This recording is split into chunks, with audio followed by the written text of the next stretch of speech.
Okay, so something really fundamental is happening inside our workplaces, a kind of seismic shift. You see, the old school top down model of leadership, the one we all kind of grew up with, it's breaking down. And right in its place, something way more interesting is starting to bubble up to the surface. And this right here, this quote really says it all. The old playbook, the one where leaders had to be polished and perfect all the time, it's just losing its power. So we're going to dig into exactly why that is, and, more importantly, what it means for every single one of us. For years, corporate leadership has been running on the exact same playbook as those inauthentic social media influencers. You know the type. It's all about big, grand speeches, perfectly curated images, and results that, sure, they look great on a slide, but they feel totally disconnected from real life. And guess what? Just like we've all learned to tune out those influencers when we can tell they're just faking it, employees are doing the exact same thing with their leaders. We see right through it. All right, so let's take a closer look at this failing showcase. Why is this model, the one that seemed to work for decades, suddenly starting to fall apart? Where are the cracks really showing? This old style of leadership really boils down to a few key things. It's heavy on the big formal speeches, instead of real two-way conversations. It demands this flawless, untouchable image from leaders. And it's obsessed with PowerPoint results. You know what I mean, right?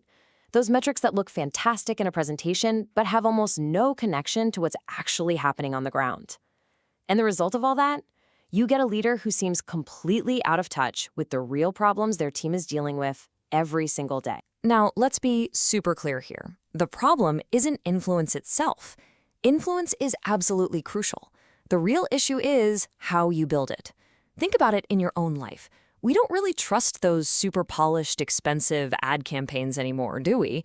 Nah, we trust the quick, spontaneous, hey, you gotta try this recommendation from a friend.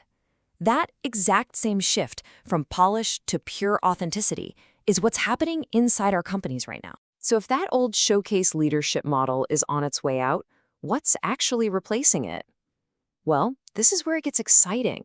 This is where we get to meet the new power players in the modern workplace, the internal micro-influencers. So what is an internal micro-influencer?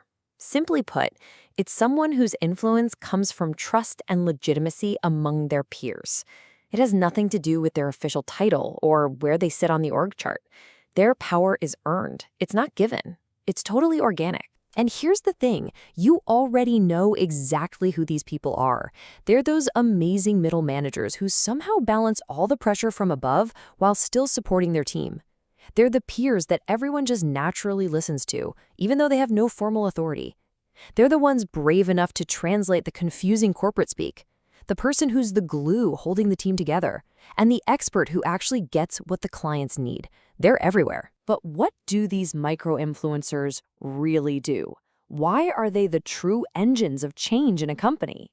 Well, when you start to look at their tangible impact, their value becomes incredibly clear. They pretty much perform three critical functions that keep a company from falling apart.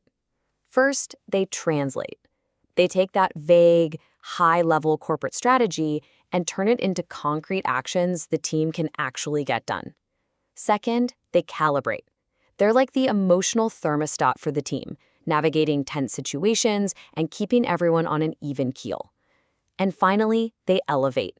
They hear the whispers on the ground floor, and they raise those concerns before they blow up into massive company-wide problems. This line just captures it perfectly.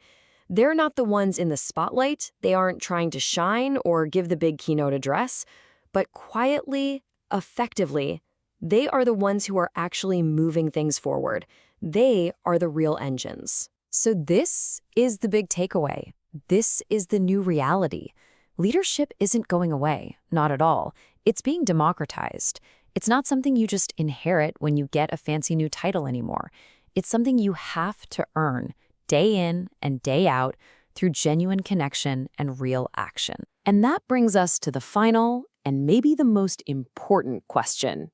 It's time to turn the camera around, to look in the mirror and ask ourselves, what kind of leader are we really? Which one of these sounds a little more like you?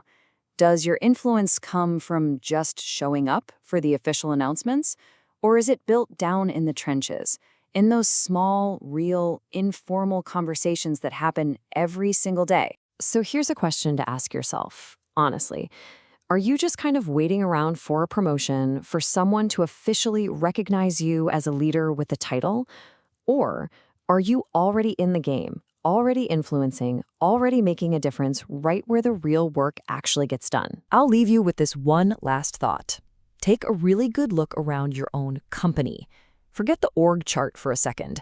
Who are the people who truly hold the power to make things happen? Start looking for them. Because once you see who they are, you'll understand exactly where real leadership lives today.